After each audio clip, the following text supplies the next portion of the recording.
पुण्यातून मस्तपैकी लालपरीचा प्रवास करून मी येऊन पोहोचलो शेवगावला.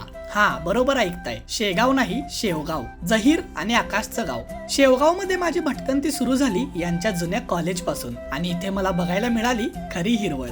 कॉलेजचा कॅम्पस बघत आणि दोघांच्या जुन्या आठवणी ऐकत आम्ही कॉलेज टूर पूर्ण केली. सांग की लेक्चरचं कोण इथं बसत होता? लेक्चर चुकून तिथं बसण्यासाठी जागा आहे.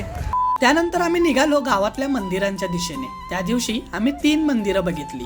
इथला शांत परिसर, प्रत्येक मंदिराच्या बाजूला भरपूर अशी झाडे, त्यातून ऐकू येणारा पक्ष्यांचा किलबिलाट आणि समोर दिसणारा सुंदर असा सूर्यास्त, हे सगळं अनुभवून खरंच मन प्रसन्न झालं. असं वाटलं की शहरात आपण मूर्तीमध्ये देव शोधतो, पण इथं मी तो अनुभवला, इथल्या निसर्गामध्ये, इथल्या झाडांमध्ये आणि इथल्या मातीमध्ये. त्यानंतर त्यांच्या गावचा फेमस वडापाव खाऊन आम्ही दिवसाचा शेवट केला. आजच्या दिवसातून एक गोष्ट नक्कीच शिकलो, गाव फक्त रस्ते आणि घरांनी बनत नाही, तर गाव बनतो इथल्या माणसांनी, त्यांच्या आठवणींनी. आणि आज माझ्या मित्रांमुळे मला हे सगळं अनुभवता आलं. हे तर फक्त पहिलं पान होतं. पुढची पानं अजून खास, अजून भारी असणार आहेत. तर भेटूया उद्या याच वेळेला.